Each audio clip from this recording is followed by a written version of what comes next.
He bought a barn for pennies, but its secret nearly cost him everything.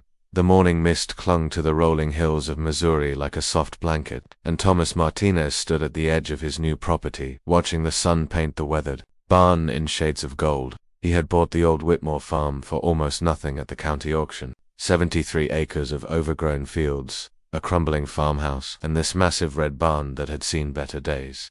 Thomas pulled his worn cowboy hat down against the early autumn breeze and walked slowly toward the structure. The paint was peeling, revealing gray wood underneath, and several boards hung loose from the sides. But the bones of the building were solid. His grandfather had been a carpenter, and Thomas had learned to see past the surface decay to the strength beneath. He needed this fresh start. The divorce had been final for 6 months now, taking with it his house, most of his savings, and his confidence. At 42, Thomas found himself starting over with little more than his pickup truck, his tools, and a stubborn determination to build something better. The farm represented hope, a place where he could restore classic cars, maybe start a small business, and find some peace. The barn doors creaked as he pulled them open. Dust motes danced in the morning light that streamed through gaps in the wooden walls. The space was enormous, easily big enough for a dozen vehicles. Old hay bales were stacked in one corner, and rusty farm equipment sat abandoned throughout the cavernous interior, but Thomas could envision it cleaned up, with proper lighting and organized work areas. He spent the morning exploring, making mental notes of repairs needed. The foundation was solid fieldstone, and the massive wooden beams were still true. A few new boards, some roofing work, and this place would serve him well for decades to come.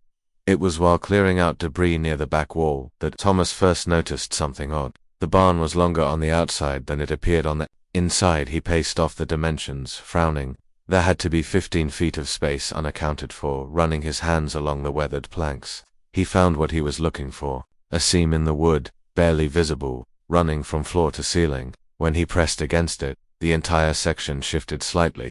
It was a hidden door. Thomas's heart began to beat faster as he worked the concealed entrance. With a groan of old hinges, the panels swung inward, revealing a hidden room shrouded in darkness. The air that escaped was stale and cold, carrying scents of old wood and something else, something that made his skin crawl.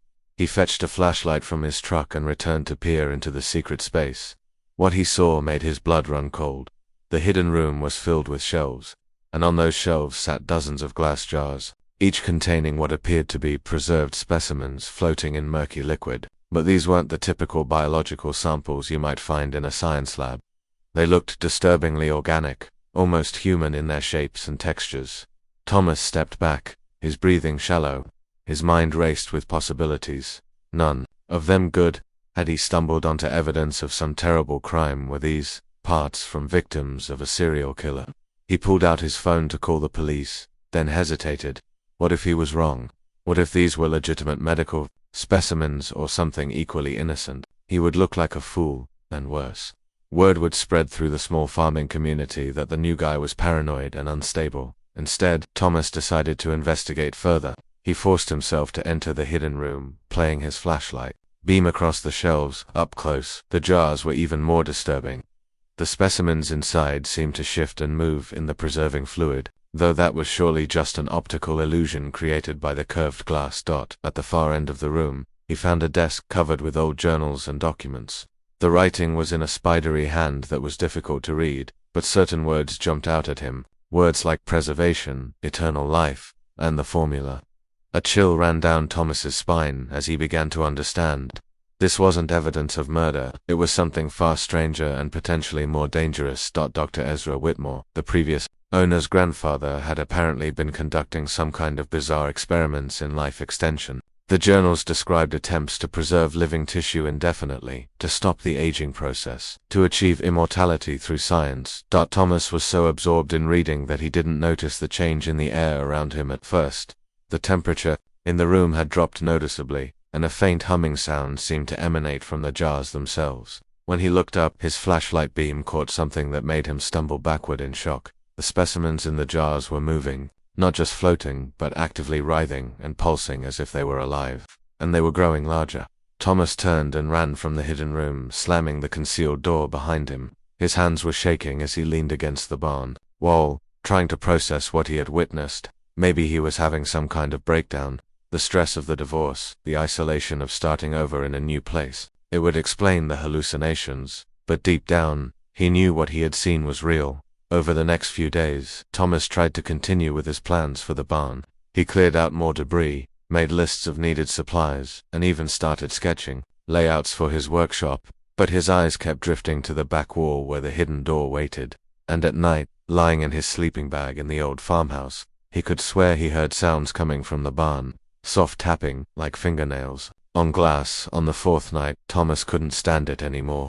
He grabbed his flashlight and walked through the cold autumn air to the barn. The building loomed dark and silent against the star-filled sky, but as he approached the doors, he could definitely hear something from inside. The sound was rhythmic, almost like a heartbeat, and it was coming from the hidden room. Thomas opened the concealed door with trembling hands. His flashlight beam revealed a sight that nearly made him faint. The jars had cracked, and a thick, viscous liquid was seeping across the floor. But worse than that, the specimens themselves had somehow escaped their glass prisons and were moving across the shelves and walls like grotesque, living shadows. As his light swept across the room, the creatures seemed to recoil from the brightness. They weren't hostile, Thomas realized with a shock of understanding. They were afraid. He moved closer, and in the better light, he could see that these weren't human remains at all. They were something else entirely. Plant-like in structure but with an alien intelligence behind their movements. Dr. Whitmore hadn't been trying to preserve human tissue. He had been nurturing some kind of symbiotic organism that could extend human life by bonding with living cells. The old doctor's journals became clearer now. He had discovered these creatures decades ago, and had been trying to perfect a process of controlled symbiosis. The specimens weren't prisoners in their jars. They were partners, waiting for the right host to complete their life cycle.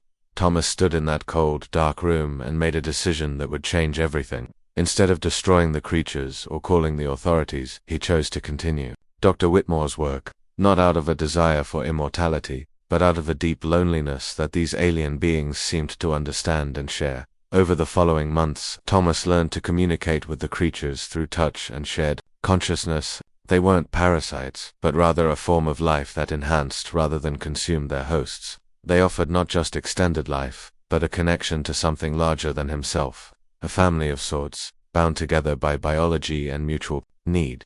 The restoration of the barn became a labor of love shared between Thomas and his unusual partners. They helped him understand the building's hidden systems, the secret ventilation that had kept them alive all these years, the special chambers where they could thrive. Thomas never did start his car restoration business. Instead, he became the guardian of something far more precious.